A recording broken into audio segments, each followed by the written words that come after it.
Welcome to RevCast, a civilization podcast focused on its console platforms.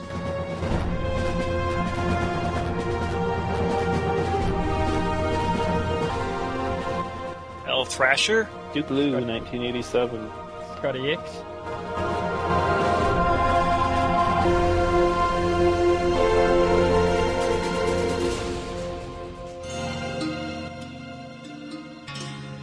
CivRev was kind of an experiment to see if there was going to be a community for a console version of Civ that was, well, the way CivRev is. I was number one in head-to-head at one point. Have random in the top 10, Russians in the top 10. Still chugging along in the head-to-head brackets. I guess that's about sums it up. So yeah, speaking of that, we pretty much give this kind of thing a mention every time, but there's still tournaments going on. They're organized at 2K Games Forum. That's forums at 2kgames.com. We have this head-to-head tournament. We're in the finals bracket. We've played, how many brackets were played? 8? Yep. 8-player brackets were played, and so now we have the 8 winners of that, and now we're in a bracket, and yours truly has made it to the semifinal, and the other co-hosts here are fighting their way toward... Wait. I believe I was the first one to advance into the semi as well. But you're not playing against me in the semi. Nope. Maybe in the final, and Headless, we're still waiting for you. Preliminary match. So get on that, all right? I'm confident by the time this episode airs, I'll have played my games. How will you have done? I think I'll have won. And which civs will you have used? I will have used the French, and the Mongols, and the Russians. Good choices. They've also got something kind of cool over on the PlayStation side. They're like, you can be like, I'm the king of Egypt or whatever, and then people have to challenge you and try to become the king of Egypt or whatever. So you can kind of stake out your civ and say that you're the best at that civ, and then you have to play some matches. I think that when this tournament's done, we could maybe do something like that. And then we had the International League or something like that, where each person has a civ assigned, but that one's kind of fizzed out a little bit. I think that kind of flopped after we lost our leader. Yeah, well, maybe we can rejuvenate it. I wanted to do that one because I was definitely going to win due to getting to play the Arabs.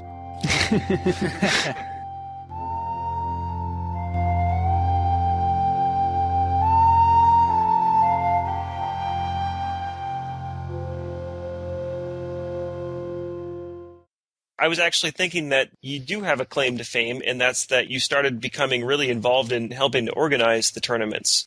You've taken ownership of one or two of the brackets in the latest run of bracket games, and then you've also got another unique tournament idea, or actually a league that you've started. Yeah, it was getting kind of disenchanted with the ranked play and the level of cheating and stuff like that. And I don't want to call any of them out, but there's the depth of players on the forums was so great. I just thought it would be nice to have a somewhat formal means of games. The games are set up basically like the current head-to-head tournament. The rules are the same in that regard. There's 12 players. We've got 2 divisions, 6 teams in each division. And we're playing 20 games, a potential all-star game in the middle of the season at the 10-game mark. And then it's going to be followed up with playoffs. 3 teams from each division will move on to the playoffs. Division 1 playing Division 2. And that's scheduled to happen somewhere in December. Teams made up of one person. Scheduled and everything. Yeah, it's really cool. I'm interested to see what will happen with it. Listeners should know, listeners that think this is a cool idea should know that while the roster is currently full, usually there are some people that drop out. I bet we will need some subs at some point. So people who are interested in this kind of league play should definitely come by the forum and check it out. If there's enough interest, new leagues will open up. And I mean, we've got a lot of different kinds of tournament ideas going on. I like this one. I'm not really playing as much as I want to. I'm not playing 20 hours a week or whatever, 6 hours a day like one certain pal of ours. But you're looking for one game a week, which is it's very manageable. I mean, that might be 5-minute commitment, it might be a 2-hour commitment, but either way, it's going to fit in. So.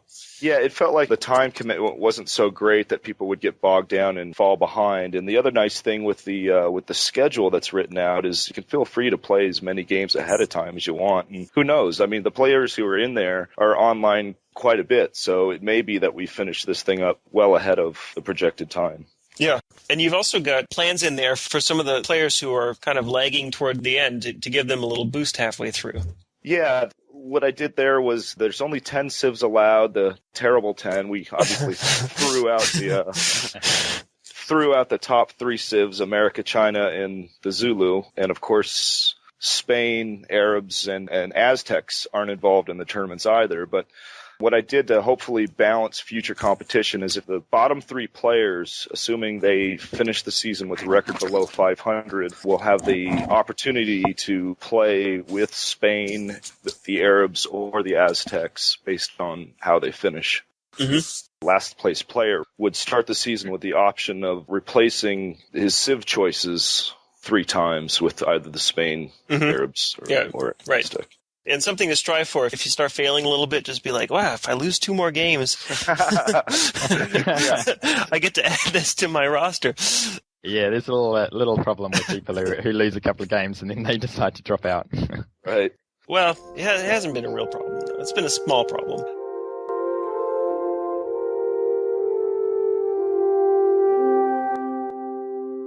So tell us about Tournament Chords.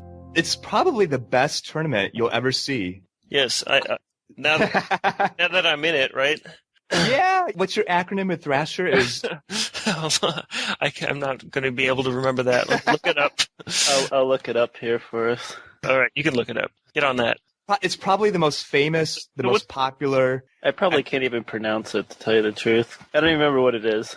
But if Zeph wrote it, I probably can't pronounce it. Hydro, we have Zeph, we have Red, one of our newest contributors who is developing very quickly. We have the famous Thrasher and Duke teaming up. What are we? Akadat? Yeah. And then Chuggy. You can't forget Chuggy. Right, Chuggy. Not Chuggy, Chug-E. Shout out. You might be Chuggy. We have lots of good people, lots of good players. Uh-huh. The thread has over 100,000 views. Really? I'm going to have to... You can trust me. It looks like 100 million. Maybe. It looks like 2,233. At least. Still pretty much the same. Or 5. One of those. In the grand scheme of things, they're right next to each other in the number line. In addition to being awesome and involving all these great people, what's the concept behind this tournament? Nobody told me I was getting interrogated. I'm trying to help you to talk about this. I feel great pressure. The concept was to invite players who are losers, basically, in life. And so I knew right away I was included. And then a lot of players came out and they said, we are losers. We would love to join you, Zeph. And they did. And then Thrasher and Duke, they said, we're the biggest losers. We would love to join up as well. And they did. So who's winning? Or losing? Or Oh, well, I think Dan the Chan right now. yeah, that guy's on fire, man. He's on fire. He just totally destroyed me in some other tournament. Generally been beating him before, but I don't know. Something happened. Something snapped. Yep, he's picking up his A game. And he's been playing since the beginning. One of the few players that have been playing longer than I have. When I first started joining the forum and contributing insights and comments, he was the first guy to say, you should join up with one of our tournaments. He was the guy. He got me involved. Really? Nobody else cared about me except... I think I went beyond asking you or suggesting you. I think I ordered you to join a tournament, and you still didn't. Dan. Dan was very persuasive. I see. I'm not very persuasive, so. You had another tournament, too, that you started, right? Does that count as a tournament? Oh, that's right. That's right. The greatest of the not so great. Right. Greatest of those players who are not so great challenge. Yeah. No, Exclamation marks. Sure. To stir up excitement, of course. The winner right now of all the losers, famous REM in the top 20 head-to-head right now. Great player, a fun player. If he's listening to this right now, I just want to say... Well, he wouldn't be listening to this right now because it's not live. You don't know that. You don't know. You don't know anything. I think... Yeah, superhuman powers. He's listening right now, and I just want to let him know he is the best forum contributor out there. Wow. I would say that Zeph could have a live stream to him, but I know for a fact that Zeph doesn't have that technical knowledge. I have no knowledge of anything. Hey, Zeph, what operating system do you use? You Windows 7? I have a computer. That's all I know. And I just want to add, because I know pretty soon the conversation will turn to somebody else. And, at some point it just has to. And I just want to say right now, I don't appreciate everyone laughing at me all the time. Who's laughing at you? Everybody. I don't think so. Wait, didn't you just claim to be the comedian and now you're mad that people are laughing at you? I'm very upset. I'm very mad. Angry. You sound like you're angry. This is my angry voice. Uh-huh. Hear me when I'm happy. Probably sounds just like this. Yeah. Probably does. We still have these round-robin brackets going on. Looks like I'm about to be eliminated from the first one, which is so sad because there's not one for me to join immediately, but we'll start another one soon. Again, listeners should come by and get involved in that. We've got the tournament chords if you like being identified as a loser. We've got the greatest of the not-so-great if you like that better. And we've also got all these different rolling, like king of the top tier. I am currently the undefeated champion king of the lower middle tier or something like that. What are you, 2-1? 2-1? No, I'm all in nothing. I haven't lost. I thought I'm the only person you've played. Yeah, that could be.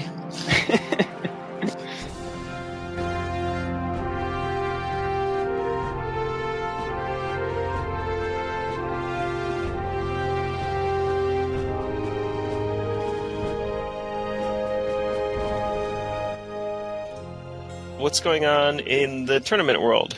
Let's start on PS3 because we never do. What's happening over there, Scotty? Our tournament's started to get some action. I've been able to play HGB and Jack and Maniac's around. He's played Jack. So Jack's been doing pretty well. That's good because it seemed like things had really died down in the PS3. Yeah, things had paused for a bit, sort of waiting for people to come on, but now Jack's been able to spend some time on racking up some games and Unbeaten's been around and a few other people, so we've managed to get some movement there. Still a few guys who need to put in a little bit of time on the PS3 so that we can find them and beat them, but other than that, it's going well. Excellent. PS3 players should drop by the 2K Games forums and get involved in that so you can have even more players and more tournaments. Might be possible to let them into this, but we might also start up a new round, I suppose, like you guys do with your rolling tournaments. Mm-hmm. You guys, you mean us guys? Oh, sorry, Xbox. Us guys, yes. I forget that I'm on Xbox as well. Even now I can do that thing where I have two games, one on Xbox and one on PlayStation. I just flip between them using the AV1 and AV2 on my remote control. You should do a tournament series for players who have both systems. And you have to play both games at the same time. me, Jack, and Mort, and we could play like each of us playing the next one. So me versus Jack on PS3 and me versus Mort on Xbox. No. I would just make it a free-for-all and have both games running at the same time. And then you have to have the skill to flip back and forth between the games. Oh, okay, yes. That'd be a real test of skill. We could do with having a fourth member, though. Otherwise, we've got 2-3 person. You've got Dan the Chan. There's some others. So you'll be able to find them. Okay, that's good. Yeah, now that I've had this great idea, everyone's going to want to do it. Right. Anyone who wants to send me a PS3, I'll be happy to participate. That's all it takes, really. I'll buy the game, even. Yeah, the network will go down anyway. Oh, that's true. That could be a problem. So on the Xbox side, we have bracket tournaments. We're still kind of chugging along. I think a couple of them are sort of stalled out. Bracket 6 just got going. Yeah, excited about that one. Yeah. Is that the one you're going to win? That is the one I'm going to win, yeah. Excellent. Good choice. Dan doesn't know it yet, but... Well, he refuses to come on RevCast and talk about how awesome he is, so gets what's coming to him. I'm looking at this wonderful competition reference thread that has all them. Jack's done a bit of good work there. Yeah, we're still waiting on the final for brackets 2 and 3. Mawpock won the first one. I won the fourth one. Hopefully I'll be able to go through and play Chuggy for the finals as long as I manage to win one of those. Uh-huh. Also mention the King titles. It was kind of a fun idea. Little mini tournaments where somebody claims to be the king of a certain tier of civs, and then anyone can challenge for that title. Right now, Morte is really cleaning up. He's got all but 2 of the titles. He's on a roll. Well, after I took the top tier... No, I didn't take top tier from him. I took it from you, Scotty. You managed to repel his attack, didn't you? He came after me, and I defended twice in a row. And then he went on a rampage and just totally took Mawpock out. It just destroyed him. Yeah, for a while there, it was the Play Mawpock series, right? For all the challenges. He had almost all of them, and then Morte came along and took them all away. Which is tough. He lost a couple of them to me as well, so there you go. Oh, okay. now you've gone and taken one off me. So, Mort's going after my one as well, so I'll have to try hard not to lose and give him all but one of the titles. I have to get a title defense coming up here soon, or I'll just lose my title by default, which... Happy to play you for it. All right, we can play later. Might give me the spare that I need for when Mort takes me out with a Yeah. Really had a lot of fun playing those games because I almost never play, like America versus America when both players are good. It's a totally different game. Duke used to talk about that. It's just really different because if you're playing like France versus Russia or something like that, it kind of can just come down to a horse fight because, you both kind of suck and you both put out a horse army and then whoever wins the fight, it's pretty much got the game. Well, when you're playing China and America, you have so many more resources at your disposal that losing a horse army, it's not great, but it's not going to be the end of you. But there is a problem if you're America, let's say, and the other guy puts a horse army out or something and manages to put you under some pressure. If he gets to 5 ticks before you do by a margin, and he has a GB or something, well, you may think you're in the game, but right. But in reality, when you discover his 20 cities on the other continent. Yeah, it's very true. So we've also got the Euro Cup going on, which is not a tournament for European players, but a tournament using only European civs, which is kind of a fun idea. So you have Rome, Greece, Spain, France, Germany, England.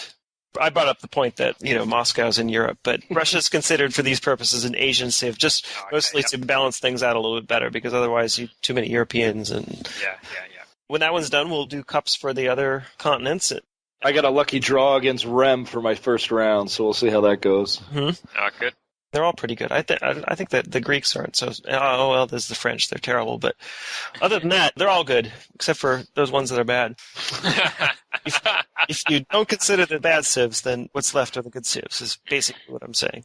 Still a lot going on. We have new people coming by the forums all the time and getting involved and stuff like that. So this game's still going. I mean, it's kind of why RevCast is still going. If nobody was playing anymore, I don't think I would bother with these last 6 civs that we haven't done episodes on yet. I just took on a rather interesting personal challenge, which is that I'm supposed to play a 10-game series with this guy, Richard 1000, hoping to win 9 of the 10 games to prove that a 90% win rate can be maintained. I actually think this proves much of anything, but it should be fun. So. Yeah, I mean, it really is. Because to me, I think that's a little bit off because I could play a strategy that was like completely take all the risks that I can when I come to attack you and all this sort of thing. That might make 9 out of 10 difficult. But I don't know. We'll see how good he is. If he ends up being quite a good player and gives me a lot of trouble, then I don't think it would prove very much of anything since I've never claimed to be able to have a 90% win ratio over the best players, just the average players. But anyway, it's fine. We'll just see what happens with it. I like challenges, so the main reason that I accepted, not because I think I'm proving anything, but maybe I'll prove something to somebody somehow. That'd be good too. Also something worth giving a plug is the Game of the Week side is the Gentleman's Challenge that's suggested. I think Riz Racer was suggesting it, I think. Right. Where basically in the Game of the Week, a lot of people, a lot of the best Game of the Week players are thrashing out the game, playing many rounds, and most of the other guys just don't have time to put in those hours.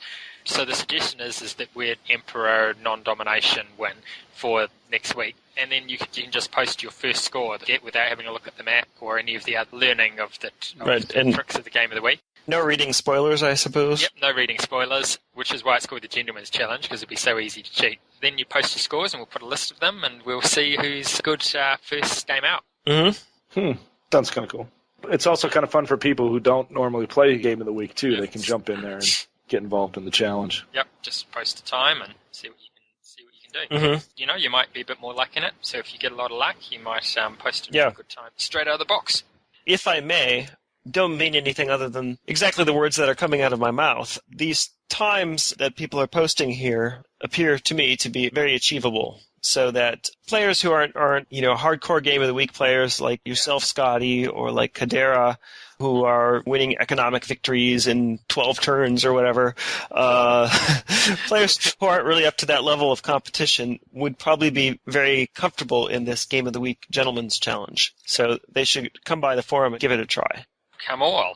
Scotty, are you going to play it the same way your first time through now, or are you going to take some more passive approach, or do you think it'll change your outlook on the game? On the first game, I'll be a bit more passive, I think, because I should be reasonably good through the middle of the game. If I destroy my round by taking a too big a risk at the beginning, then I'll just be posting a really bad time. And at the moment, for this one, I'll probably be quite happy with posting a time that's just respectable. My first one, even if somebody else manages to beat me by having a better start or something, at least I want to be up there.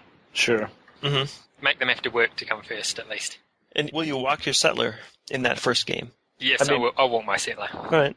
You have the potential, walking your settler, to completely hang yourself and have absolutely no chance of winning. Would you post a lose? A loss?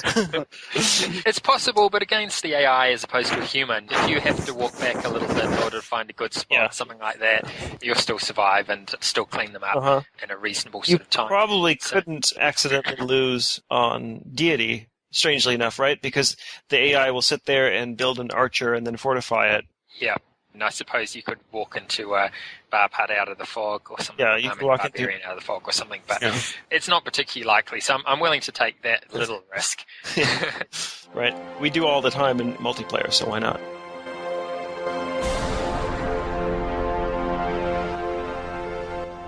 One of the games I was playing Chuggy in one of the tournament games, and I made the dumb mistake of creating a bunch of elite warriors for upgrade, and it wasn't my capital city, and I think he was the Egyptians, and he actually flipped that city in about 6 or 7 elite armies with that one move. So, don't leave them in the city.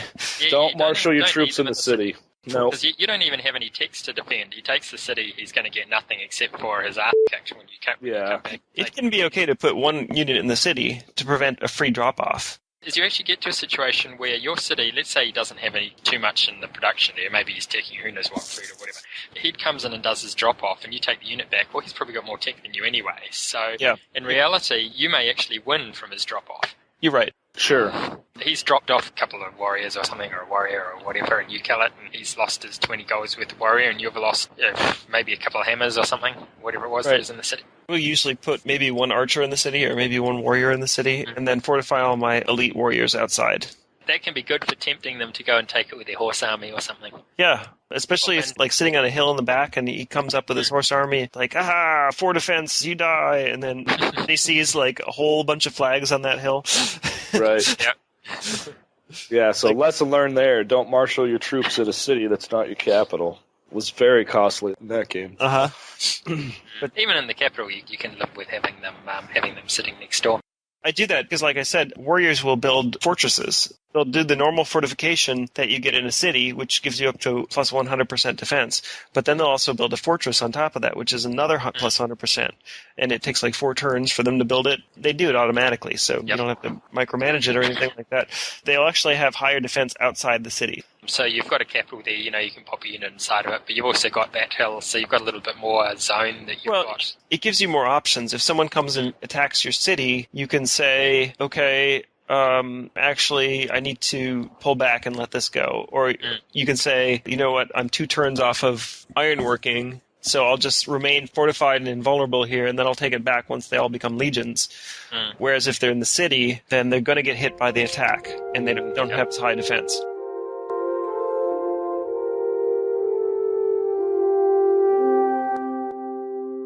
We should talk about the hierarchy of elite upgrade options. To me, number 1 at the beginning is March. I would say at all times, March is the best upgrade in the game. Especially early on, because it just gets your units across the board that much faster. It lets you reach the important things faster, but it also gives you a very much increased tactical advantage. Having a warrior army that can move 2 spaces, I mean, we talked about how great the Zulu are, and that's basically all they have.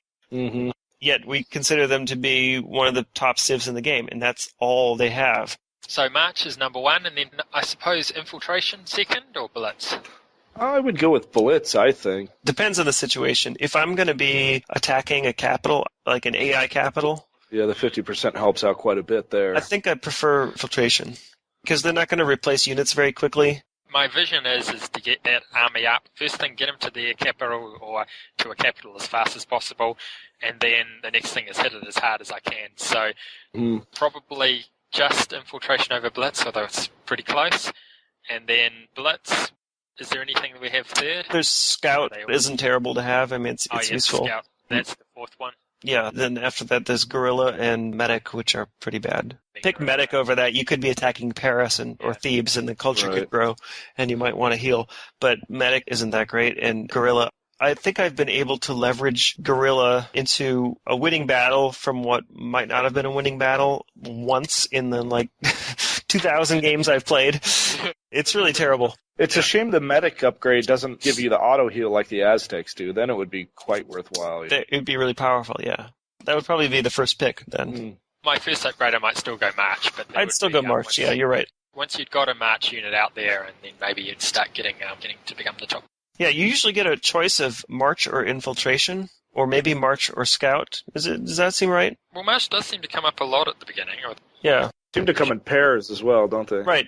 And you get that choice of Medic or Guerrilla, and it's just like, Right. None. Yeah, please no.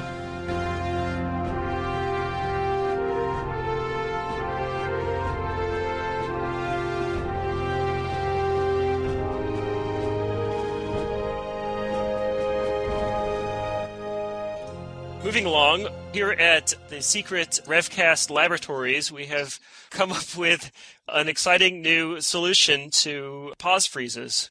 Those of you who have very much experience playing online have probably run into this. Those of you who have not, it's not really that prevalent, like going to get pause frozen all day long. And there's a lot of fair players, and there's just a few cheats that ruin it for the rest of us. But we figured out a way to break the pause freeze. What happens is you go to attack somebody's city, and that player does something I won't describe in great detail, but the game ends up frozen. So what you have to do is when they do this, and you will see that that person has paused the game, that will appear on your screen. You have to not dismiss the pause. What you have to do is just wait a second, disconnect your controller, or pull your battery pack if it's wireless, until it says on the screen, please reconnect your controller. Then you reconnect your controller. What will happen then is the battle will continue, the game will be unpaused, and the game will not freeze. A word of caution, if you keep trying to attack, there may be a freeze after that. So this is really just a way to break that initial freeze. Maybe you're winning in that moment, so it doesn't matter. Or maybe, I don't know, you can go and win an economic victory, or you could try to keep attacking and it might work. There's been only a little bit of field testing so far. I mean, we did some controlled environment testing, but cheaters haven't been lining up to help us test this. So I can't promise results all the time, but it looks pretty good to me. It's pretty cool. Important to remember, too, that sometimes the game will freeze, and it won't be anyone's fault. It happens all the time, and you'll see people complain that the game was frozen, or you'll get nasty messages. The game is still glitchy, and things happen. So if this happens, it's worth a shot. Don't necessarily instantly blame somebody for a freeze. It freezes a lot in 4000 BC, too, which it's nobody's fault. It just happens. Actually, I didn't know about this new way to unfreeze the game, but am I correct in this is only when attacking, when it happens when you attack? Yes. This beats what I believe to be the most prevalent kind of cheat freeze out there. Right, okay. So if it just freezes in between turns and, you're 3 turns in and nobody's attacked, that just happens. Right, this doesn't beat that. You can write into us if it doesn't make sense, or you could go over to the 2K forums where this has already been discussed extensively.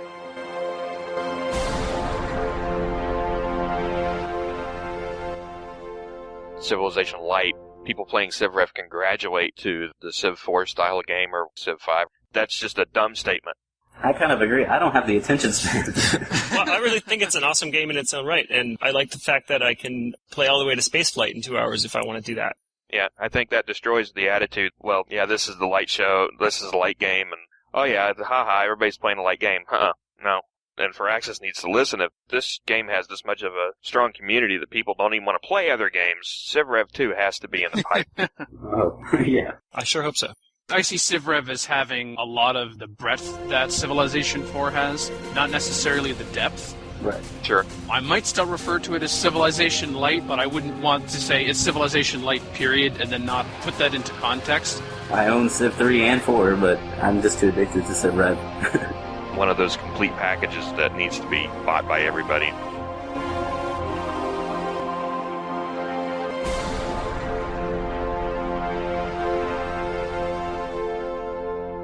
For more information about RevCast, sibling shows PolyCast and Modcast, or about PolyCast in general, log on to the series' official website at thepolycast.net. Record date is started 2010 and 2011.